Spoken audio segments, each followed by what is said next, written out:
नमस्कार दोस्तों। पिछले वीडियो में जिसमें हम लोगों ने एफसीआरए डिस्कस किया था उसमें आप लोगों को बताया था कि आज से हमारी हिस्ट्री की क्लासेस भी शुरू हो जाएगी अल्टरनेट डेज पे। तो आज हिस्ट्री का पहला वीडियो आ रहा है। ये जो वीडियो है ये हमारा संबंधित है मॉडर्न हिस्ट्री से।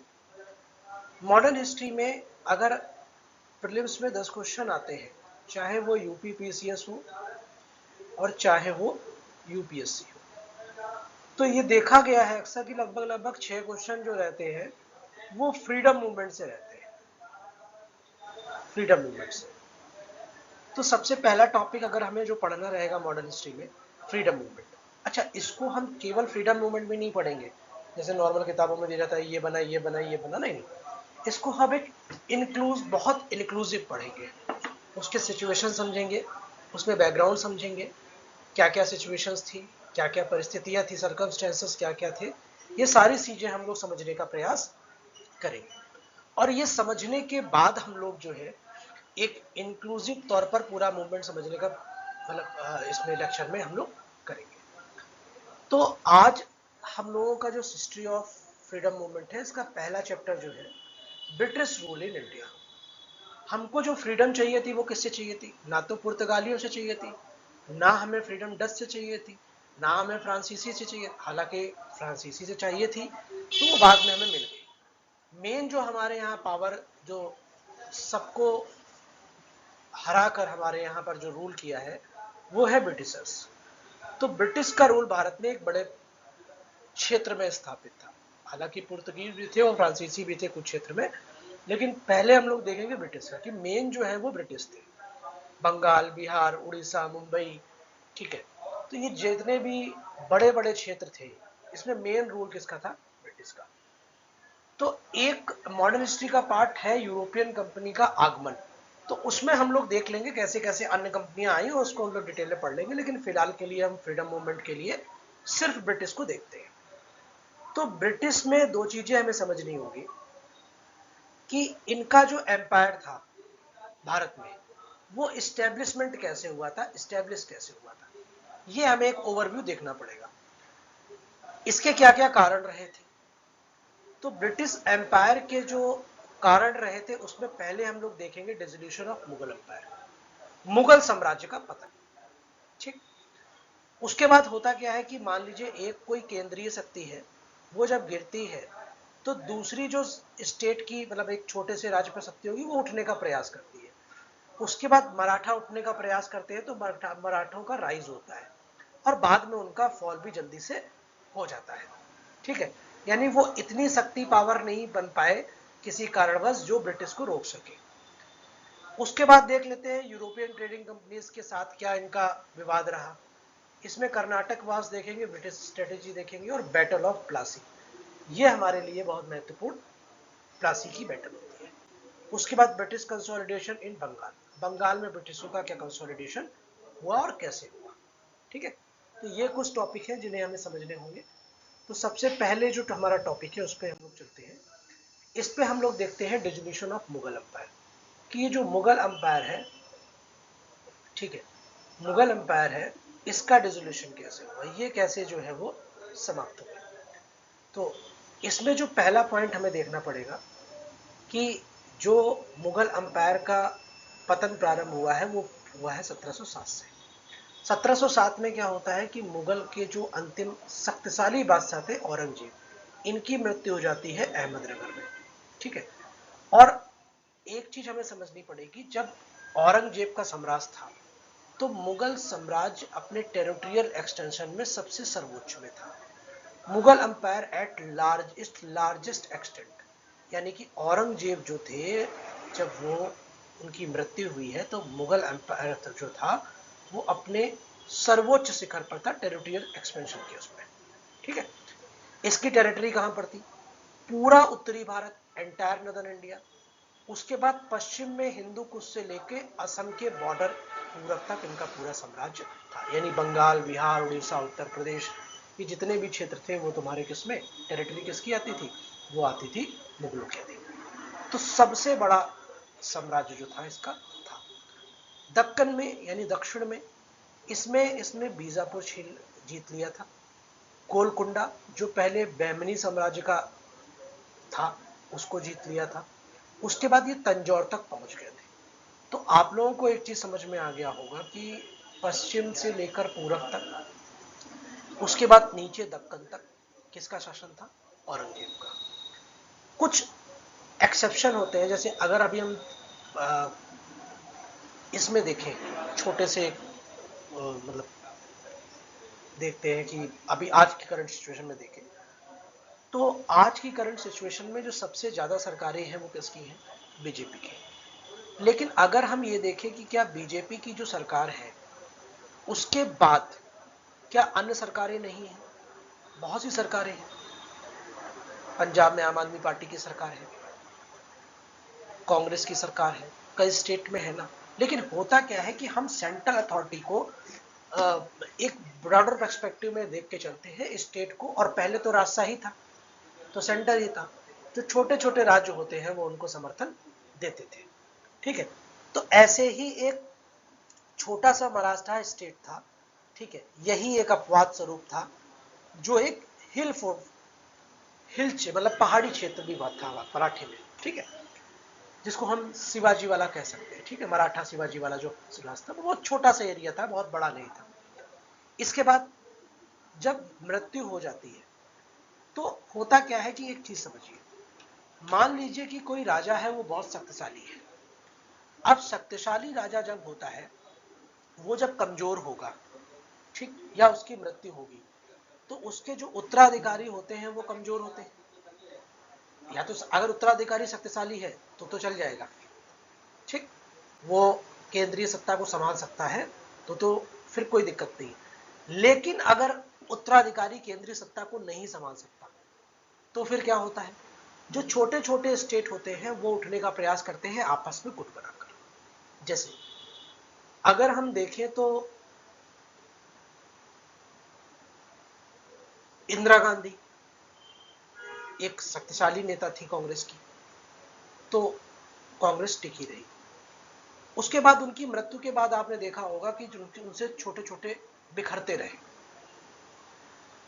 राजीव गांधी तक जो था कि राजीव गांधी जो थे वो सबसे ज्यादा सीटें दे जीत के आए, तो वो सिंपैथी गेन करी थी। उनका कोई अपना करिश्मा नहीं था कि वो जीत के आए। उसके बाद फिर आपने देखा होगा कई क्षेत्रीय पार्टियां हो गई। क्यों? जैसे ही केंद्रीय सत्ता कमजोर होती है तो जो उनके समर्थन में होते हैं पहले, डर के कारण या किसी और कारणवश, वो धीरे धीरे अपने आप को स्वतंत्र करने लगते हैं, धीरे धीरे अपने आप को उससे अलग करने लगते हैं। और बाद में क्या होता है, वो एक गुट बनाते हैं और केंद्रीय सत्ता को समाप्त कर देते हैं। ठीक है, अच्छा, इसके अलावा जो बाहरी शक्तियां होती हैं, फॉरेन पावर होती है, जैसे ही केंद्रीय सत्ता कमजोर होती है, फॉरेन पावर भी बाहर से प्रयास करती है कि इसको और भी कमजोर किया जाए और अपना शासन कर लिया जाए। तो जब औरंगजेब मरा तो चुनौतियां केवल सिर्फ ये नहीं थी कि जो हमारे यहाँ हमारे भारत के रूलिंग शासक थे उनसे केवल चुनौतियां नहीं थी, फॉरेन से भी थी। तो 1739 में नादिर शाह आक्रमण कर देता है। कौन आक्रमण करता है? नादिर शाह। अब ये आप कहेंगे नादिर शाह में पता नहीं, तो अभी हम केवल एक की फैक्ट देख रहे हैं कि मुगल एम्पायर, और इसको हम मूवमेंट के हिसाब से देख रहे हैं। तो बहुत डिटेल में इसको हम नहीं समझेंगे। अभी हम मुगल पढ़ेंगे और भी सारी चीजें पढ़ेंगे, ठीक है, मीडिएवल हिस्ट्री जब पढ़ेंगे तो ये सब आक्रमण हम लोग डिटेल में देखेंगे। लेकिन अभी फिलहाल अपने आप को जो सीमित रखना है वो हमें, क्योंकि हमारा वीडियो भी बहुत लेंदी ना हो और आप लोग भी बोर ना हो, तो सीमित रखना। तो मेन मेन जो इवेंट है वो हमें समझने होंगे। तो उन 1739 में क्या करता है, नादिर शाह आक्रमण कर देता है, जिससे मुगल डिसइंटीग्रेशन जो होता है वो पूर्ण हो जाता है, पूरी तरह से डिसइंटीग्रेट हो जाता है। 1740 में क्या होता है, पेशवा दिल्ली तक मार्च करते हैं, मुगल फैब्रिक कंप्लीटली कोलैप्स्ड। यानी कि 1739 में नादिर शाह का आक्रमण होता है, 1740 में क्या करते हैं, पेशवा जो होते हैं, बाजीराव पेशवा, आपने मूवी भी देखी होगी, वो जब दिल्ली पर आक्रमण करते हैं तो मुगल फैब्रिक जो होता है वो पूरी तरीके से कोलैप्स कर जाता है। कि अब लोगों को ये समझ में आता है कि अब ये चले गए। जैसे उदाहरण के लिए समझो, आपने कांग्रेस की सारी सरकारें हटा दी, लेकिन जब आपने राहुल गांधी को अमेठी हराया तब यह हुआ कि कांग्रेस में जब केंद्रीय सत्ता जो थी वो पूरी तरीके से टूट गई। ठीक है, तो सबसे ज्यादा जरूरी होता है किसी भी क्षेत्र के लिए कि जब अभी आपका सत्ता में है तो आप ऐसे नेता को आगे बढ़ाइए जो शक्तिशाली हो। अगर आप पार्टी की सोच रहे हैं और अगर आप परिवार की सोच रहे हैं तो आप राहुल गांधी को आगे बढ़ा सकते हैं। राहुल गांधी जितना फायदा कांग्रेस को नहीं देते उससे ज्यादा बीजेपी को दे देते हैं।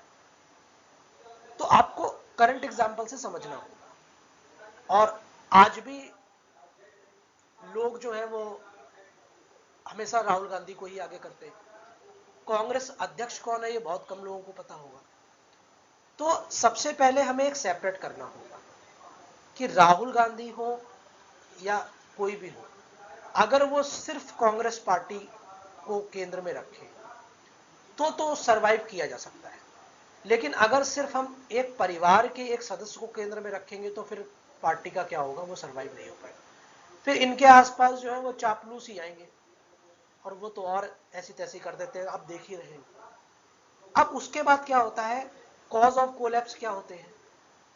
With in 25 years of Aurangzeb death, Aurangzeb जब मरा है उसके 25 वर्ष के भीतर मराठे जो होते हैं वो बहुत शक्तिशाली हो जाते हैं और ये मुगलों के मेन राइवल बन जाते हैं।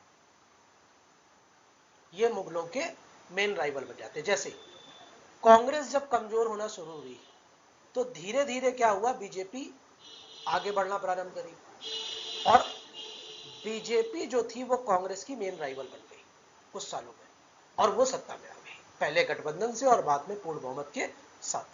बीच का एक फेज अगर हम हटा दें यूपीए वाला, तो उसमें भी मेन कांग्रेस की सरकार नहीं थी, समर्थन से सरकार थी, यूपीए की सरकार थी, कांग्रेस की सरकार वो नहीं थी। अब इंडिया अलायंस बन गया है तो ये सारी चीजें जो है वो चलती रहती है। प्रोविजनल इंडिपेंडेंस, हमने क्या बताया कि जैसे ही केंद्रीय सत्ता कमजोर हुई तो लालू प्रसाद यादव ने अपना गढ़ बना लिया बिहार में, मुलायम सिंह यादव ने अपना गढ़ बना लिया यूपी में। ठीक है, खुद अपने आप को अपने क्षेत्र में शक्तिशाली करना प्रारंभ कर दिया। तो जैसे ही क्या हुआ, केंद्रीय सत्ता कमजोर हुई मुगलों की, जो गवर्नर हुआ करते थे प्रांत के, उन्होंने अपने आप को स्वतंत्र करना घोषित शुरू कर दिया। जैसे दक्कन के गवर्नर ने कर लिया, बंगाल के गवर्नर ने कर लिया और अवध के गवर्नर ने अपने आप को स्वतंत्र घोषित कर दिया। इसके बाद नादिर शाह इन्वेजन था तो फिर ये और तेजी से शुरू हो गया। मराठा एक्सपेंशन कहां से हुआ, गुजरात मराठा के पास चला गया, मध्य प्रदेश मराठा के पास चला गया और उड़ीसा मराठा के पास चला गया। ठीक है, इवन बिहार और बंगाल तक मराठों ने रेड करना प्रारंभ कर दिया, यानी हमला करना प्रारंभ कर दिया था। तो ये कुछ कॉज थे जो मुगल एम्पायर को पतन के बाद जो है वो प्रारंभ हुए, औरंगजेब की मृत्यु के बाद, और धीरे धीरे उन्होंने मुगल साम्राज्य को पूरी तरीके से समाप्त कर दिया। तो मराठा की पावर की पीक अगर हम लोग समझे तो, अच्छा मराठे को भी हम लोग अलग से इतिहास पढ़ेंगे, लेकिन अभी इसमें हम लोग एक ओवरव्यू देख लेते हैं। 1707 में क्या हुआ, मराठा एक के बाद क्या हुआ, मतलब औरंगजेब की मृत्यु के बाद क्या हुआ, मराठा एक बहुत बड़ी सैन्य शक्ति, मतलब बड़ी नहीं कह सकते, मजबूत सैन्य शक्ति के रूप में उभरे। ठीक है, उसके बाद 1750 में क्या हुआ, पंजाब जीत लिया। ठीक है, सिंधु, मतलब ये कहा जाने लगा कि इनके घोड़े जो है वो सिंधु नदी का पानी पीते हैं। शिवाजी ड्रीम्स रियलाइज्ड, लोगों ने सोचा कि अब शिवाजी का जो हिंदवी साम्राज्य का सपना था वो पूरा हो जाएगा। लेकिन 1761 में क्या होता है, नादिर शाह का आक्रमण 40 में 39 में होता है। उसके बाद नादिर शाह के बाद जो अहमद शाह अब्दाली होता है वो पानीपत की तीसरी लड़ाई लड़ता है, क्योंकि अब मुगल तो रहे नहीं। ठीक है, आपने एक चीज ध्यान देंगे, 1739 में नादिर शाह आक्रमण करता है, वो चला जाता है।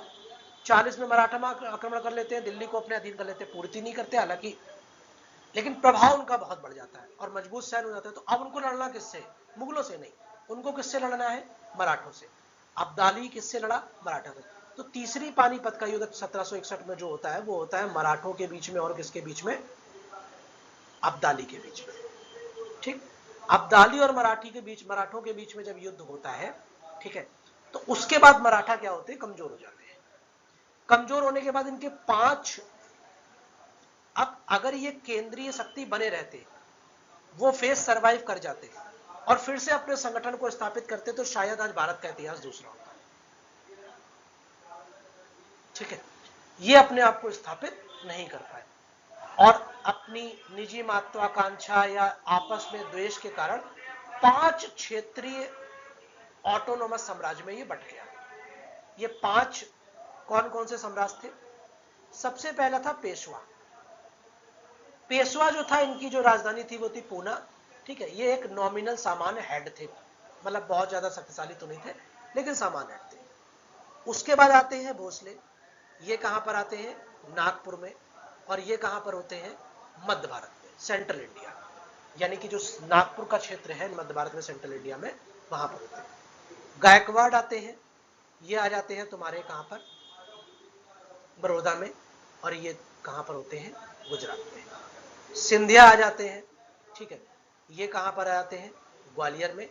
ठीक है, और ये एक भी बड़ी शक्ति थी। एक और शक्ति थी जो यहां पर नहीं लिखी, जो है होलकर। ठीक, इनका इंदौर था कैपिटल। ठीक है, तो ध्यान रखना, पानीपत के युद्ध के बाद 5 साम्राज्य बट गए। ठीक है, जिसमें पेशवा, भोसले, गायकवाड़, सिंधिया और होलकर। इनकी कैपिटल यहां पर दी गई है और इनकी क्या स्थिति थी यहां पर दिया गया है। ठीक है, तो इसको आप जो है प्रीलिम्स पॉइंट ऑफ व्यू से याद कर सकते हैं, तो प्रीलिम्स में ये पूछा जा सकता है। नेक्स्ट स्लाइड में चलते हैं। अब यूरोपियन ट्रेडिंग कंपनी, ये तो मराठों तक का था। अब मराठे जब छोटे स्टेट में बट गए, तो भारत में उस समय यूरोपियन ट्रेडिंग कंपनी की स्थिति क्या थी उस फेज में? तो सबसे पहले पुर्तगीज देख लेते हैं। ये पहली यूरोपियन कंट्री थी जो भारतीय मिट्टी पर आई थी लेट 15th सेंचुरी में। कहां पर सेटल हुई थी? गोवा में। Relied on military power, power of sword. सब क्या तलवार की शक्ति से ही हम जो है वो शासन कर सकते हैं? नहीं, तलवार की शक्ति के साथ साथ वहां के लोगों का समर्थन, ठीक है, वहां की हर कम्युनिटी का समर्थन हमें चाहिए रहता अगर हमें सत्ता स्थापित करनी थी। पुर्तगीज पहले यूरोपीय बने भारत में आने में, लेकिन इनकी जो शक्ति निर्भर थी वो किस पर निर्भर थी? स्वाड पे, तलवार पे। ठीक है, सेटल कहां पर हुए थे? गोवा में। गवर्नर जो थे गोवा के 1545 में, उन्होंने कहा था we came with crucifix in one hand and sword in other other. ठीक है, ये कह रहे हैं एक हाथ में मेरा धार्मिक चिन्ह है और दूसरे हाथ में हमारे तलवार है। इसका मतलब क्या हुआ? वही अब सीआरए याद करो जो अभी हमने पढ़ा है। या तो तुम्हें हम परिवर्तित करेंगे धर्म में अपने धार्मिक बताकर, और या तुम्हें जो हम तलवार की दम पर करेंगे। ठीक है, या तो आप हमारे धर्म को मानिए या आप हमारी तलवार को। प्रूफ एक साइन होता है, धार्मिक चिन्ह। ठीक है, सिंबल क्या था कि हमारे यहां पर एक मूर्ति मिलती है गोवा में, जिसमें आज भी क्या है कि जो गवर्नर है वहां के, उनके हाथ में क्या है? तलवार है, और पैर जो है उनका, मतलब तलवार एक जो हिंदुस्तानी है उसकी गर्दन है। तो ये सिंबलिज्म जो था वो आज भी मौजूद है। Not destined to play key role post Mughal politics. Mughal जब के बाद का जो पीरियड था, उत्तर मुगल काल था, उसमें इन्होंने राजनीति में बहुत ध्यान नहीं दिया, मुगल पॉलिटिक्स में इन्होंने बहुत ध्यान नहीं दिया। तो ये ऐसे किनारे हो गए, गोवा तक ही सीमित रहे और सारी चीजें। डच मोर स्ट्रिक्टली कॉमर्शियल एटीट्यूड। जैसे ये तलवार में थे, वो केवल व्यापारी थे, उनको व्यापार करने से मतलब था, बाकी कोई मतलब इतना नहीं था। Realise factory must be defended and exacted several food. इन्होंने कहा था, इनका मतलब मेन क्या था कि जो मान लो फैक्ट्री है हमारी, हम व्यापार कर रहे हैं, अब हमने एक फैक्ट्री बना दी, उस फैक्ट्री की सुरक्षा भी तो हमारी जिम्मेदारी होगी। तो इनका व्यापार था और ये फैक्ट्री की ही सुरक्षा तक अपने आप को सीमित रखते थे। उसके बाद फैक्ट्री की सुरक्षा के लिए इन्होंने कई किले बनाए। Securing neighbours thin end of his territorial domination. धीरे धीरे क्या हुआ, इन्होंने अपनी सुरक्षा को और बढ़ाने का प्रयास किया।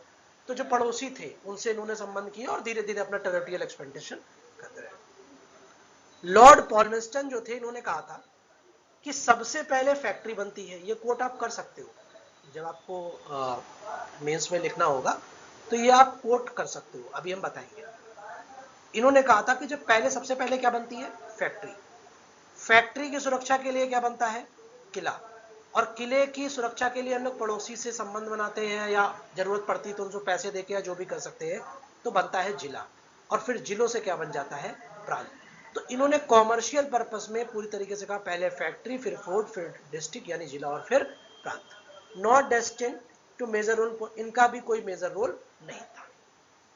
दो शक्तियां थी जिनका पोस्ट उत्तर मुगल काल में रोल रहा है भारत की पॉलिटिक्स में, वो है only two prominent European power 18th century of Indian politics. Originally more trading company, वास्तविक रूप में ये ट्रेडिंग कंपनी थी, ठीक है, लेकिन धीरे धीरे इन्होंने क्या किया, अपना राजनीतिक और इनकी जो महत्वाकांक्षा थी वो बढ़ती गई, साथ में इन्होंने इनकी क्षेत्रीय महत्वाकांक्षा बढ़ती गई, और जमीन कब्जा कर लिया उन्होंने। गेराल्ड ऑगियर थे, उन्होंने 1669 में लिखा था manage commerce with sword in hand, ठीक है। इन्होंने क्या कहा था कि अगर हमें अपना व्यापार बढ़ाना है तो एक हाथ में तलवार रखनी पड़ेगी, ठीक है। अभी आगे बहुत सारी चीजें आएंगी। 12 दिसंबर 1687 डायरेक्टर ने एक लेटर लिखा, जो कोर्ट ऑफ डायरेक्टर होते थे, अभी बहुत सारी चीजें आप लोगों को पढ़नी है मॉडर्न हिस्ट्री में, तो अभी हम फ्रीडम मूवमेंट तक ही सीमित है, इसलिए ये सारी चीजों पर अभी नहीं जाएंगे, नहीं तो लंबा हो जाएगा। जो कोर्ट ऑफ डायरेक्टर होते थे, उन्होंने इस्टेब्लिश की law large well grounded English dominion. उन्होंने आदेश दिया कि आप एक इंग्लिश डोमिनियन स्थापित कीजिए। कब कीजिए? 12 दिसंबर 1687 में, ठीक है। और इसके बाद क्या हुआ कि इंग्लिश ने अपना इंग्लिश डोमिनेशन जो है प्रारंभ करना कर दिया, प्रारंभ शुरू। अब बताया कि दो शक्ति ऐसी थी, फ्रांस और अंग्रेज यानी इंग्लिश, उन्होंने भारत की पॉलिटिक्स में बहुत। अब पॉलिटिक्स का मतलब क्या होता है, आप ध्यान से समझिए कि पॉलिटिक्स में जब दो शक्तियां होती हैं और आपको क्षेत्र पर कब्जा करना है, तो आपको क्या करना पड़ेगा? आपको वहां के लोकल लोगों को जो आपस में लड़ रहे हैं, आपको समर्थन करना पड़ेगा। जैसे मान लेते हैं कि अगर किसी परिवार में दो धड़े बन गए, जैसे एक धड़ा जो बना वो बना सोनिया गांधी का, दूसरा बना मेनका गांधी का, एक ही परिवार से थे, तो एक ने जो सत्ता संभाले रहे कांग्रेस, तो दूसरे ने किसका दामन थामा? बीजेपी का। उनको भी तो सपोर्ट चाहिए, ठीक है। क्योंकि अगर हमें कहीं पर शासन करना है तो सबसे पहले वहां की डोमेस्टिक पॉलिटिक्स को समझना होगा, और डोमेस्टिक पॉलिटिक्स को समझने के बाद हमें अपने फायदे के अनुसार कि किससे हमारा फायदा है, हमें उनका सपोर्ट या उनका विरोध करना पड़ेगा, ठीक। तो ये चीजें हमें समझनी पड़ेगी। कई बार पॉलिटिक्स में आप देखते हैं, जैसे केजरीवाल, अगर वो नेशनल लेवल की पॉलिटिक्स करते हैं, मतलब सेंटर की जो लोकसभा के चुनाव होते हैं उसकी पॉलिटिक्स करते हैं, तो वो इंडिया अलायंस में साथ में आते हैं, यहां कांग्रेस बैठी है, एक दो लोग साथ में लड़ते हैं। लेकिन जब बात आती है दिल्ली की, तो दोनों अलग अलग लड़ते हैं। क्यों? अपना क्षेत्र पर हम कब्जा नहीं करने देंगे, लेकिन जरूरत पड़ेगी अगर अपने आप को राष्ट्रीय स्तर पर बढ़ाने की, तो हम उसमें शामिल गुट में हो जाएंगे। तो ये जो गुटबाजी है, ये आज से भारत में नहीं है, ये पहले से ही थी, ठीक है। तो गुटबाजी की जो शुरुआत हम लोग देखते हैं, पहला कर्नाटक वॉर हुआ, कब तक चला? 1742 से 1748 तक। इसमें क्या हुआ? England and Europe took opposite side in European war. जब यूरोप में वॉर शुरू हुए तो वहां पर ये दोनों एक दूसरे के विरोधी थे। जब यूरोप में ये दोनों एक दूसरे के विरोधी हैं, तो इंडिया में भी एक दूसरे का विरोध करेंगे, क्योंकि युद्ध यूरोप में शुरू हो गया है, ठीक है। इसका फायदा उठाते क्या हुआ? फ्रांसीसियों ने इंग्लिश सेटलमेंट जो था मद्रास में, उस पर अपना अधिकार कर लिया, कैप्चर कर लिया, ठीक है। उसके बाद जो कर्नाटक का नवाब था, tried to prevent French but assured the restoration, ठीक है। नवाब के कर्नाटक थे, उन्होंने फ्रांसीसियों को रोकने का प्रयास किया, ठीक है, ट्राइड टू प्रिवेंट फ्रांसीसी, लेकिन उससे कहा गया तुम्हें रिस्टोर करेंगे, तुम्हें हम नहीं हटाएंगे, ठीक है, तुम्हें पूरी तरीके से स्टोर कर देंगे। नवाब blockaded city badly defeated by tiny French force. नवाब ने क्या किया, जो उनका शहर था उसको उन्होंने डिफेंड करने का प्रयास किया, लेकिन जो फ्रांसीसी सेना थी उन्होंने इसको पूरी तरीके से परास्त कर दिया। देखो ये सारी घटनाएं जो है हम डिटेल में पढ़ेंगे अभी जब वॉर्स पढ़ेंगे। अभी हम फ्रीडम मूवमेंट में हैं तो केवल हम ओवरव्यू देख रहे हैं बस, ठीक है। अब इसमें जो फ्रांसीसियों को एक बात समझ में आई, उसमें एक महत्वपूर्ण जो उसका सेनापति कह सकते हैं या जो महत्वपूर्ण युद्ध में था वो था डुप्ले। डुप्ले को एक बात समझ में आई कि Indian army was no match to European army, यानी भारतीय सेना जो है उसका यूरोपीय सेना से कोई मुकाबला नहीं है, दूर दूर तक नहीं है। उसके बाद दूसरा कर्नाटक वार शुरू हुआ 1750 से 1754 तक। इंग्लिश फ्रांसीसी supported vital rival Hyderabad and Karnataka. English support कर रहे थे हैदराबाद को और फ्रांसीसी समर्थन कर रहे थे किसका, कर्नाटक का, ठीक। मतलब अब हैदराबाद और कर्नाटक में युद्ध हो रहा है तो एक अगर कर्नाटक को कर रहा है तो दूसरा किसको कर रहा है, हैदराबाद को। एक हैदराबाद को रहा है तो दूसरा किसको कर रहा है, कर्नाटक को। French initially placed their nominee in both throne. प्रारंभ में क्या हुआ, शुरुआत में फ्रांसीसियों ने हैदराबाद और कर्नाटक में दोनों में अपने समर्थन के लोगों को बिठा दिया। जब हमारे समर्थन के लोग बैठते हैं, जब हमारे समर्थन के लोग बैठते हैं तो वो हमारी पॉलिसीज में हमारा समर्थन करते हैं। आज भी बिहार में जब, अब तो बीजेपी की सरकार है लेकिन बीजेपी का मुख्यमंत्री है, लेकिन जब अगर हम देखें इससे पहले मुख्यमंत्री कौन थे, नीतीश कुमार। अगर नीतीश कुमार मुख्यमंत्री थे यानी सरकार किसकी थी वहां पर, जेडीयू को। बीजेपी केवल इनको समर्थन कर रही, दोनों के कोई गठबंधन में लड़े थे, ठीक है। तो इससे फायदा क्या होता था, जो बीजेपी सेंटर की स्कीमें थी वो वहां फॉलो करती थी,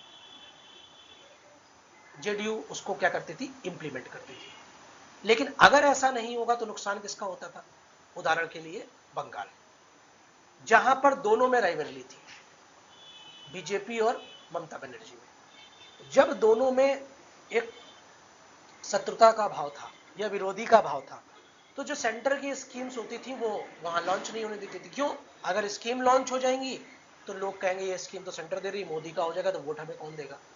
तो भारत में एक थोड़ा सा ये समस्या है कि वोट बैंक पॉलिटिक्स के चक्कर में जो गुजरना पड़ता है वो किसको गुजरना पड़ता है, जनता को। तो सेंटर की जो जैसे आयुष्मान भारत की योजना है वो नहीं मिल पा रही थी, पानी की योजना है वो नहीं मिल पा रही थी, तो कई योजनाएं ऐसी थी जो वहां तक नहीं पहुंच रही थी, ठीक है।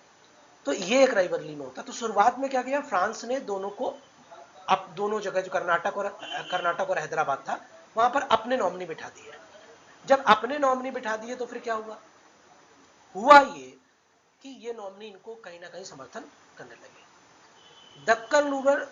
दक्कन के जो शासक थे उन्होंने डुप्ले को क्या कर दिया, गवर्नर नियुक्त किया। कहां का, ये पॉइंट आपके प्रीलिम्स के लिए इंपॉर्टेंट है। दक्कन के जो शासक थे, ठीक है, appointed Dupleix as governor of all Mughal territory south of Krishna, यानी जो हमारी कृष्णा नदी है उसके दक्षिण में जितनी भी मुगल की राज्य क्षेत्र है वहां का गवर्नर नियुक्त कर दिया, किसको, डुप्ले को। आपको बात समझ में आ रही है, डुप्ले, दक्कन के शासकों ने क्या कर दिया, डुप्ले को गवर्नर कर दिया। वो उसका तो था ही फ्रांस, फ्रांसीसी कंपनी का, मतलब मुगल टेरिटरी जितनी भी थी वहां का भी गवर्नर नियुक्त कर दिया, किसको, डुप्ले को, ठीक है। नदन सरकार जो आज उड़ीसा के क्षेत्र है, ceded to French for army maintenance. अब यहां से क्या हुआ, फिर से समझ लीजिए कि जब दोनों पर बिठा दिया तो जो उड़ीसा का क्षेत्र है वो फ्रांसीसी को दे दिया गया, किस लिए, कि आप सेना रखोगे यहां पर, उससे हमारी सुरक्षा करोगे, कोई अब पे आक्रमण कर रहा है, भाई ये फ्रांसीसी भी तो देंगे कुछ ना कुछ, अगर फ्रांसीसी को कुछ मिल रहा है तो। आर्मी इतनी ताकतवर थी नहीं जितनी फ्रांसीसी की थी, ये बात तो भारत के शासकों को समझ में आ गई थी। तो उन्होंने फ्रांसीसी से कहा कि आप हमारी रक्षा करिए। तो बोले रक्षा करने में खर्चा लगता है, सेना लगती है, जो सामान है उनका खिलाई पे, तो बोले मेंटेनेंस के लिए आपको नदर सरकार का क्षेत्र हम दे रहे हैं। नदन संका का क्षेत्र जो आज का उड़ीसा का क्षेत्र है, और इसके अलावा डुप्ले को गवर्नर बना दिया जितनी भी मुगल टेरिटरी कृष्णा नदी के दक्षिण में थी। ठीक है, तो ये आपको जो है ध्यान से समझना होगा, प्रीलिम्स पॉइंट ऑफ व्यू से बहुत इंपॉर्टेंट है ये 2 पॉइंट। और एक पॉइंट ये कि ड्यूप्ले ने इस बात का पता लगाया था कि भारतीय सेना जो है उसका यूरोपीय सेना से हुई, ये मेंस के लिए। तो ये कुछ पॉइंट आपको मेंस और प्रीलिम्स के लिए दोनों के लिए करना पड़ेगा। Clive energy, English ultimately victorious, placed Mohammad Ali on throne.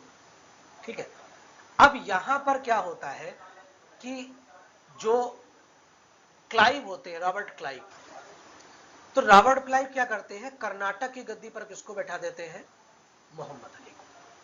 ठीक, तो कर्नाटक वाद से 3 जो हमारी खोज थी वो क्या थी, पहला, इंडियन आर्मी यूरोपियन आर्मी के समान नहीं हो सकती किसी भी कंडीशन में, ये किसने सबसे पहले पता लगाया था, डुप्ले ने। Native soldier trainable as European style fighter, तो ये मेल्स के लिए इंपॉर्टेंट है। कर्नाटक वॉर के 3 की टेकअवेज थे। पहला कि भारतीय जो सेना है, ठीक है, वो यूरोपीय सेना के बराबर मैच में नहीं है, मतलब भारतीय सेना है वो किसी भी कंडीशन में यूरोपीय सेना का मुकाबला नहीं कर सकती है। लेकिन एक चीज ये पता चली कि अगर भारतीय सेना जो नेटिव सोल्जर है, जो देसी सैनिक है, यहाँ के जो सैनिक हैं, उनको अगर यूरोपीय स्टाइल में ट्रेनिंग दी जाए, ठीक है, तो वो यूरोपीय कंपनियों के लिए एक सेना का जो वो है, मतलब क्या बोलते हैं, काम कर सकते हैं। कह रहा है native soldier trainable as European style fighter, यानी जो देशीय सैनिक हैं, जो स्वदेशीय सैनिक हैं, इनको हम यूरोपीय सैनिकों की तरह ट्रेन कर सकते हैं। अगला पॉइंट है political privilege by backing rival throne claimant. ये कह रहा है कि तीसरा पॉइंट यह था कि हम लोग जो राजनीतिक अधिकार है, ठीक है, यानी कि विशेषाधिकार प्रिविलेज, वो अगर हम विद्रोही का एक दूसरे का समर्थन करते रहे तो हम इसका जो है फायदा उठा सकते हैं। यानी कभी हम कर्नाटक ताकतवर हुआ, कर्नाटक का कर दिया, हैदराबाद ताकत हुआ तो हैदराबाद का कर दिया, इससे हमें राजनीतिक जो है वो लाभ मिल सकता है। तो कर्नाटक वार के 3 प्रमुख की टेकअवेज हुए। पहला, इंडियन आर्मी जो है वो यूरोपियन आर्मी की तरह नहीं है मजबूत। दूसरा कि भारतीय सैनिक जो है, ठीक है, इनको हम ट्रेन कर सकते हैं यूरोपियन स्टाइल में, और ये अगर यूरोपियन स्टाइल में ट्रेन हो गए तो फिर ये एक बड़ी सेना के लिए ग्रुप में काम कर सकते हैं, किसके लिए, ब्रिटिश के लिए और फ्रांसीसी के लिए। तीसरा था कि अगर हम एक दूसरे, मतलब जो 2 लोग आपस में लड़ रहे हैं और इनमें से मजबूत का समर्थन करते रहे तो पॉलिटिकल काम अपने हम निकलवा सकते हैं। ठीक, अब जैसे आप देखते होंगे कि कई बार एक वो होता है, मतलब छोटी सी कोई पार्टी होती है, उसके हो सकता है 2 ही विधायक हो, विधानसभा में 2 ही विधायक हो, या लोकसभा में 2 ही सांसद हो, लेकिन वो फिर भी सत्ता दल का जो पार्टी होती है उसका समर्थन करती है। क्यों? इसलिए करती है कि हमारे काम तो निकल जाएंगे, कुछ मिलेगा नहीं, विरोध करने से कोई फायदा नहीं। यही समझदारी भी है कि हम जनता के लिए हैं, हमारी जिम्मेदारी जनता के प्रति है। तो अगर हम उनका समर्थन कर रहे हैं सत्ता दल का, तो जनता के काम भी करवा लेंगे, और नहीं समर्थन करेंगे तो फिर बैठे रहो भैया, कोई काम नहीं होने वाला। ठीक, तो ये सारी चीजें जो हैं वो चलती हैं, और इस हिसाब से हमें इन चीजों को समझना पड़ता है। ठीक, नेक्स्ट स्लाइड में चलते हैं। यहां पर दक्षिण में जो हुआ वो तो हमें समझ में आ गया। अब हमें अपने मेन पे चलना है कि जो बंगाल था वहां क्या चल रहा है। यहां पर जो युद्ध हुआ उसको हमने कहा बैटल ऑफ प्लासी। ये भी यूरोपीय मतलब ब्रिटिश के एस्टेब्लिशमेंट में एक महत्वपूर्ण घटना थी। तो एक तो दक्षिण में जो हमने महत्वपूर्ण घटना देखी वो कर्नाटक वॉर था, उससे 3 चीजें पता चली, वो अभी आपको बताई हमने। ठीक है, लेकिन जो उत्तर का क्षेत्र था, उत्तर कह सकते हैं या पूर्व का क्षेत्र कह सकते हैं, उसमें मेन जो सेंटर था वो बंगाल। अच्छा, बंगाल जो था वो इकोनॉमिकली बहुत प्रॉस्पर था, ठीक है, और वहां पर लोग बहुत पैसे वाले थे। मतलब ब्रिटिशर्स ने यह देखा कि बंगाल में लोग पैसे वाले बहुत हैं, उनके पास पैसे, सभी ऐसा नहीं गरीबी नहीं होगी, व्यापारी जो है बंगाल में बहुत ज्यादा धन है। तो उन्होंने कहा कि अब जो है वो हम बंगाल को देखते हैं, बंगाल की तरफ चलते हैं। यहां पर क्या हुआ, 1756 में सिराजुद्दौला जो होते हैं वो बंगाल के नवाब बनते हैं। कहां के नवाब बनते हैं? बंगाल के। ठीक, बंगाल के नवाब बनते हैं। English mounted guns on the fort William without permission. वहां पर एक किला होता है, फैक्ट्री होती है फोर्ट विलियम में, उसमें क्या करते हैं वो किलेबंदी कर देते हैं। किलेबंदी का मतलब क्या हुआ? किलेबंदी का मतलब ये होता है कि आपने सुरक्षा के लिए गन वन लगा दी। जैसे नहीं आप देखते हो किसी फैक्ट्री के बाहर जा रहे हैं, अगर आप पुराने किले में जाएंगे तो वहां तोप की वो लगी रहती है, झांसी झांसी जाएंगे किले में या पुराने में तो तोप की लिए जगह बनी रहती। तो उस तरीके की क्या हुई, मतलब नवाब से परमिशन लिए बिना इंग्लिश ने क्या कर दिया, अंग्रेजों ने क्या कर दिया, वहां पर गन्स स्थापित कर दिए, तोपें स्थापित कर दी। अब इसका मतलब क्या हो, English shelter son of Maharaja Rajballabh, partition of eldest daughter of Alivardi Khan. यहां पर अंग्रेजों ने एक और गलती कर दी। क्या गलती कर दी?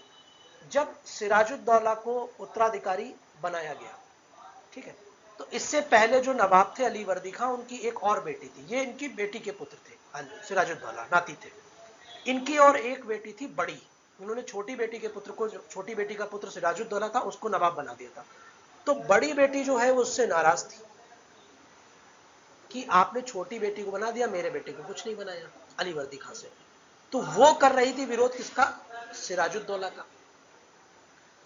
अब होता क्या है कि हमने आपको एक चीज बताई थी कि जब भी परिवार में होता है तो कुछ शासक एक तरफ होते हैं और कुछ शासक एक तरफ होते हैं। वैसे ही एक महाराजा थे, महाराजा राजबल्लभ, ठीक, जो इनकी बड़ी बेटी को समर्थन कर रहे थे, यानी सिराजुद्दौला की बड़ी मौसी को, जो सिराजुद्दौला के विरोध में थी। उनके बेटे को अंग्रेजों ने क्या कर दी? शरण दे दी। तो दो घटनाएं हुई। एक, प्लासी के अगर युद्ध के कारणों पे आप जाओगे, ठीक, तो कारणों पे हमें दो चीजों पर बड़ा ही महत्वपूर्ण। एक घटना क्या होती है, जो किलेबंदी करी, जो हम लोग पढ़ते हैं। दूसरा, महाराजा राजबल्लभ के पुत्र को क्या करना? शरण देना। ठीक है, समझ में आ गया? महाराजा राजबल्लभ के पुत्र को शरण देना। अब यहां पर क्या होता है, इसका फायदा उठाता है सिराजुद्दौला को, मौका मिल गया, उसने कलकत्ता पर क्या कर दिया? आक्रमण। English flee to Falta on river Ganga. अंग्रेज कहां भाग जाते हैं? फाल्टा। जब सिराजुद्दौला हमला करता है तो अंग्रेज कहां भाग जाते हैं? फाल्टा। अब ये फाल्टा अभी बहुत न्यूज में था, ठीक है, बंगाल चुनाव में। तो आप लोग कमेंट सेक्शन बताइएगा आपने अगर इसको सुना हो फाल्टा के बारे में। बाद में यहाँ पे उपचुनाव भी हुआ था, तो इसको आप एक बार देखिएगा, बड़ी इंटरेस्टिंग कहानी है इसकी, अभी करंट सिनारियो में अगर देखें, ठीक है। तो अंग्रेज कहां भाग गए? फाल्टा, ठीक है। उसके बाद जो क्लाइव था, जो नीचे क्लाइव था, रॉबर्ट क्लाइव, उसने मद्रास से सेना भेजी, ठीक है, और उसका नेतृत्व किसने किया? कर्नल क्लाइव ने। रॉबर्ट क्लाइव अलग था और कर्नल क्लाइव अलग था। और admiral Watson to retake Calcutta. British forces आई, ठीक है, किसने भेजी? रॉबर्ट क्लाइव में। नेतृत्व किसने किया? कर्नल क्लाइव और एडमिरल वॉटसन ने। ये दो नाम प्रीलिम्स के लिए आप दिमाग में रखिएगा, ठीक, कि आप जाकर जो फाल्टा भाग गए उनकी मदद करो, कलकत्ता ले लो। अब जब सेना आ गई, ब्रिटिश सेना, तो यहां पर हुआ अलीनगर की संधि। कब हुई? 9 फरवरी 1757। 9 फरवरी 1757 को अलीनगर की संधि हुई, जिसमें सिराज ने अंग्रेजों की सभी मांगे मान ली। जिसमें सिराज ने अंग्रेजों की सभी मांगे, क्या ये दरवाजा बंद कर देना, ठीक है। जिसमें अंग्रेजों की सभी मांगे मान ली। ये संधि आपको डेट याद रखनी है, 19 फरवरी 1757, ठीक। इसके बाद एक कॉन्स्पिरेसी होती है, होता क्या है कि जब सिराजुद्दौला ने एक बार आक्रमण कर लिया तो अंग्रेजों, अच्छा उसके बाद क्या हुआ, जब बांगे मान ली तो उसके बाद सिराजुद्दौला खुश होगा क्या? नहीं, बिल्कुल नहीं होगा। अंग्रेजों को यह आशंका नहीं होगी क्या ये फिर से आक्रमण कर सकता है। उस समय तो वो बोला कि हम कमजोर पड़ गए तो चलो तुम्हारी सारी मांगे मांग ले, हो सकता है ना। ठीक, तो अंग्रेजों ने क्या किया, अंग्रेजों ने क्या किया, ऐसे लोगों से समर्थन प्राप्त किया जो सिराजुद्दौला के दरबार में थे और सिराजुद्दौला के विरोध में भी थे। समझिए, उद्धव ठाकरे एक बड़ी राजनीतिक दल थे, शिवसेना की सरकार थी मुंबई में, कैसे टूटी? यानी उनके ही कोई बहुत खास ने तोड़ी ना, जो उनसे खुश नहीं थे। अब कारण कुछ भी हो सकते हैं, सही गलत वो डिसाइड करना हमारा काम नहीं, वो कोर्ट डिसाइड करेगी, हम सिचुएशन को केवल समझ रहे हैं। तो वैसे ही क्या किया कि जो काम आज अमित शाह करते हैं वही काम किया अंग्रेजों ने। जो उनके दरबार के लोग थे जो सिराज को हटाना चाहते थे, उनको क्या कर दिया, अपनी तरफ कर लिया। English attack capture Chandannagar, signed secret deal with Mir Jafar and Jagat Seth. दो नाम बहुत इंपॉर्टेंट है, मीर जाफर और जगत सेठ। ठीक, इंग्लिश ने क्या किया, चंद्रनगर को अपने अधीन कर लिया आक्रमण करके, और एक गुप्त डील साइन करी, किससे, मीर जाफर से और जगत सेठ। ये मीर जाफर जो थे और जगत सेठ जो थे, ये दोनों ही सिराजुद्दौला के दरबार में थे। जगत सेठ को आप कह सकते हैं कि ये सबसे बड़ा फाइनेंसर था। क्या था? सबसे बड़ा फाइनेंसर। ठीक, इसको जगत सेठ नाम उपाधि मिली थी। ठीक है, और ये लोन देता था बड़े बड़े व्यापारियों को, इवन बड़े बड़े राज्यों को भी लोन देता था। ये जगत सेठ वैसा ही था जैसे हमारा जब रोमन का अंतिम काल चल रहा था, जैकब फगर ने किया था 1570 के आसपास यूरोप में। शासकों को लेन देना, युद्ध करना है तो आपको पैसे की जरूरत पड़ेगी ना। तो अगर युद्ध करना है और पैसे की जरूरत पड़ेगी तो पैसा कौन देगा? वो व्यापारी। अब ये युद्ध अगर तलवार की दम पे होगा तो भी पैसे के दम पे होगा, लोकतंत्र में होगा तो भी पैसे के दम पे होगा। बिना पैसे के आप युद्ध नहीं लड़ सकते, सत्ता नहीं प्राप्त कर सकते। सत्ता आपको तभी मिलेगी जब आपके पास पैसा होगा। इसीलिए तो आप देखते होंगे कि कई नेता लोग जो होते हैं, जब चुनाव होता है तो चार्टर्ड प्लेन यूज कर रहे हैं, किसका होता है? कोई तो स्पॉन्सर करता है ना पैसा, हम आप तो दे नहीं रहे। इलेक्शन हो रहा है, इलेक्शन कमीशन कमा रहा है, उसमें सरकारी पैसा, लेकिन ये रैली करोड़ों रुपए जो खर्च होता है तो व्यापारी देते हैं। अब जब वो सत्ता पे आएंगे तो क्या करेंगे? व्यापारी का समर्थन करेंगे। सिराजुद्दौला ने एक बहुत बड़ी गलती कर दी थी, उसने भरे दरबार में जगत सेठ को, अपनी कानपुर की भाषा में बोले तो कंटाप होंक दिया था। उससे उसकी नाराजगी बढ़ गई थी। ठीक है, अभी हम जब ये डिटेल में पढ़ेंगे तब इसको हम पूरी इस घटना को पढ़ेंगे और जगत सेठ के परिवार के बारे में पढ़ेंगे और जगत सेठ के साथ सिराजुद्दौला का क्या विवाद था उसको समझेंगे। मीर जाफर, इससे भी विवाद हुआ। अंग्रेजों ने इनके साथ ट्रीटी साइन कर दी। ठीक है, गुप्त संधि थी। तो एक प्रश्न आता है मेंस में कि प्लासी का युद्ध युद्ध नहीं एक सौदा था, तो वो सौदा किसके साथ था? मीर जाफर के साथ और जगत सेठ के साथ। सौदा किसके साथ था? मीर जाफर के साथ और जगत सेठ के साथ। ठीक, अब ये जो प्लासी का युद्ध हुआ, ये हुआ कहां था, लोकेशन क्या थी? प्लासी में हुआ था। Siraj advance with army, Clive small force encamped. ठीक, सिराज के पास एक बड़ी आर्मी थी और रॉबर्ट क्लाइव के पास एक छोटी सी आर्मी थी। 23 जून 1757 को युद्ध प्रारंभ हुआ, battle begins. Only A small part of Nawab army actually fault. हम एक बड़ी आर्मी लेके गए, लेकिन हमारी आर्मी का एक छोटा सा हिस्सा ही था जो वहां पे लड़ रहा था।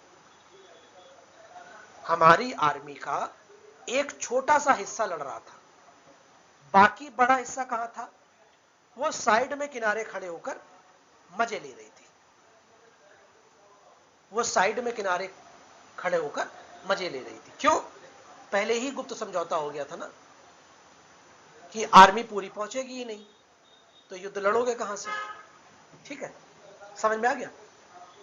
मीर जाफर बिट्रीज, इसी बीच में क्या होता है, मीर जाफर धोखा दे देता है। Bulk of army Mir Jafar held aloof did not fight. Mir Jafar को कायदे में जाके लड़ना चाहिए था, लेकिन मीर जाफर दूर खड़ा रहा, उसने युद्ध नहीं लड़ा। Mir Madan killed one of two loyal general killed, Mohanlal continue to fighting. Mir Madan और मोहनलाल, ये जो छोटी टुकड़ी लड़ रही थी, ये सिराजुद्दौला के वफादार थे। जिसमें मीर मदान जब मारा गया तो मोहनलाल फिर भी लगातार लड़ता रहा। तो ये आपको प्रीलिम्स के लिए याद रखना है, मीर मदान मारा गया और मोहनलाल जो है वो लड़ते गए। टर्निंग पॉइंट क्या हुआ? Mir Jafar advance to nawab to hard, nawab order retreat, Mohanlal finally obeyed. Mir Jafar गया नवाब के पास, बोला युद्ध खत्म कर लो, हम जीत नहीं पाएंगे। नवाब को मीर जाफर के ऊपर बहुत भरोसा था, जैसे उद्धव ठाकरे को एकनाथ शिंदे के ऊपर था। बोले विधायक दे दो, हम इनको घुमा टहला के ला रहे हो, चलेगा रिजल्ट। ठीक, तो मीर जाफर ने क्या किया, नवाब को सलाह दी कि युद्ध रोक दो। नवाब ने ऑर्डर दिया वापस आने का, और उसके बाद क्या हुआ, युद्ध पूरी तरीके से मोहनलाल ने आज्ञा मान ली, युद्ध। नवाब भाग गया कहां पर? Murshidabad. Try to raise army, वहां उसने आर्मी एकत्रित करने की कोशिश करी, फेल हो गया। फ्लेड टू पटना, कहां भाग गया? पटना। और किसके साथ मिल गया जाके? फ्रांसीसियों के साथ। फिर समझो, इधर से अंग्रेज तो उधर से कौन आएंगे? फ्रांसीसी। मीर जाफर को क्या बना दिया गया? क्लाइव ने मीर जाफर को बना दिया नवाब बंगाल का। जो सिराजुद्दौला हुआ करता था वो बन गया नवाब, और कैपिटल फिर से क्या बन गई? मुर्शिदाबाद। मुर्शिदाबाद बन गई कैपिटल किसकी? बंगाल की। सिराज कैप्चर्ड, ठीक है। अब इसके बाद सिराजुद्दौला का क्या हो, जब वो असफल हो जाता है तो सिराजुद्दौला को, ठीक है, मीर जाफर के पुत्र मीरान के आदेश पर उसका गला काट दिया जाता है, उसको मार दिया जाता है पकड़ने के बाद। ठीक है, तो ये कुछ कहानी जो थी प्लासी के युद्ध की थी, जो हमें अंग्रेजी इस्टेब्लिशमेंट में मदद करी। गुप्त समझौता आपको समझ में आ गया किससे था? मीर जाफर और जगत सेठ के साथ। अब प्लासी का युद्ध खत्म हो गया। इसके बाद क्या हुआ? 1757 में, ठीक है, अंग्रेजों को क्या मिला? मीर जाफर को नवाब बना दिया गया, तो अंग्रेजों को भी इंग्लिश कंपनी जो थी, East India company, granted sovereignty over Calcutta, Bengal के ऊपर उसको संप्रभुता दे दी गई। उसके बाद 24 परगना जो क्षेत्र था वहां का उसको राजस्व अधिकार दे दिया गया। यानी कि प्लासी के युद्ध के बाद कलकत्ता पर उसको संप्रभुता स्थापित कर दी गई, किसकी? ईस्ट इंडिया कंपनी की। और रेवेन्यू राइट कहां का दे दिया गया? 24 परगना क्षेत्र का। राजस्व अधिकार कहां का दे दिया गया? 24 परगना क्षेत्र का। 1760 में फिर क्या हुआ? मीर जाफर से नहीं पटी, तो मीर कासिम बन गया किसके स्थान पर? मीर जाफर के स्थान पर। Mir Jafar forced to abdicate, उसको अंग्रेजों ने कहा कि नहीं अब तुम छोड़ो, तुम मेरे हिसाब से काम नहीं कर रहे हो। मीर कासिम ने क्या कर दिया? मिदनापुर, वर्धमान और चिटगांव जिले किसको दे दिए? अंग्रेजों को। क्लियर हुआ? ठीक है, तो जो ईस्ट इंडिया कंपनी थी, granted sovereignty over Calcutta, Plassey के युद्ध में 1760 में क्या हुआ? कलकत्ता पर सोवरेनिटी के साथ 24 परगना का इनको राजस्व अधिकार भी प्राप्त हो गया। ठीक है, इसके बाद क्या हुआ? जब मीर कासिम बने तो मिदनापुर, वर्धमान और चिटगांव जो है इनको दे दिया।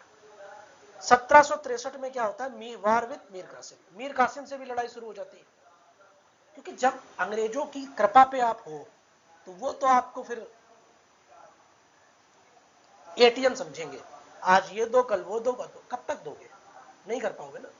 ठीक है, ये सारी पूरी घटनाएं अभी हम डिटेल में पढ़ेंगे जब हम लोग युद्ध पढ़ेंगे।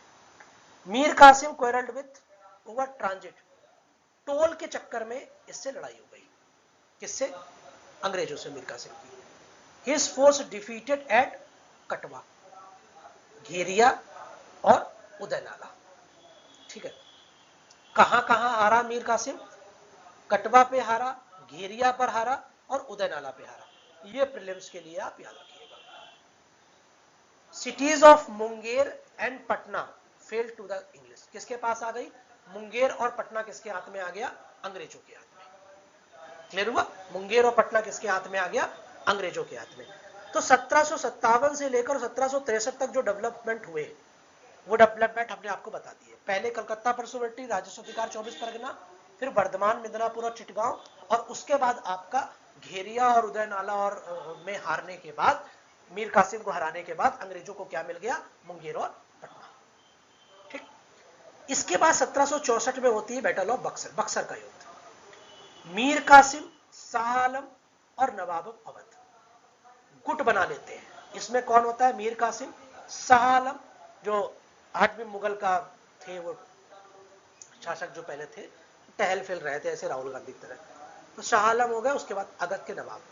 इन्होंने एक दूसरे से क्या कर दिया? गुट बना लिया और बोला कि अब हम अंग्रेजों पे युद्ध करेंगे। तो बक्सर में अंग्रेजों ने, बक्सर पे युद्ध हुआ और अंग्रेजों ने इनको हरा दिया। किसको हरा दिया? तीनों को सम्मिलित रूप से हरा दिया।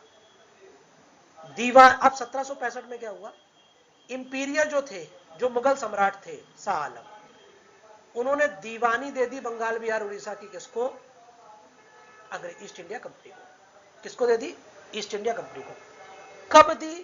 12 अगस्त 1765। 12 अगस्त 1765। अब अगर 1765 आ जाएगा तो आप लिख लोगे, लेकिन डेट अगर याद कर लोगे तो आपका जो है ये मतलब गलत होने के चांसेस नहीं है अगर वो डेट भी पूछ ले। क्यों दे दिया? उसके बदले क्या शाह आलम को कुछ मिला? मिला 26 लाख रुपए सालाना तुमको दिए जाएंगे और इंग्लिश बिकम रियल मास्टर। अंग्रेज जो थे वो सही रूप में अब सत्ता पर स्थापित हो गए। ठीक है, तो बंगाल बिहार 12 अगस्त डेट याद रखना, 1765 आप लोगों को याद रहेगा, 26 लाख के रूप में। इसके बाद वॉरेन हेस्टिंग एरा आ रहा है। ठीक है, उसके एरा में क्या होता है? फिर ये रूलर बन जाते हैं। क्लाइव चला जाता है, वॉरेन हेस्टिंग आ जाता है, फिर ये शासक बन जाते हैं। अभी तो केवल इनको दीवानी मिली थी ना, तो ये हम लोग अभी पढ़ेंगे। ठीक है, इसको हम लोग डिटेल में पढ़ेंगे जब हम लोग गवर्नेंस वाला टॉपिक करेंगे तब उसमें। ठीक है, नेक्स्ट स्लाइड में चलते हैं। नेक्स्ट क्या होते हैं कि 1765 में जो ट्रीटी हुई, ठीक है, अलीनगर वाली, अलीनगर वाली थी? नहीं, अलीनगर वाली तो प्लासी के बाद, पहले थे शायद। अब इस ट्रीटी में क्या होता है? तो 3 लोग थे, एक आपके थे अवध के नवाब, दूसरा शाह आलम और तीसरा मीर कासिम। तो शाह आलम का बता दिया हमने, 26 लाख रुपए देकर उन्होंने क्या कर दिया? दीवानी दे दी बंगाल, बिहार, उड़ीसा। अब आपस में तुम लोग निपटो, हम फ्री हो गए। नवाब अब बगल ने क्या किया? इसने, अवध के नवाब ने किया 50 लाख रुपए दिए।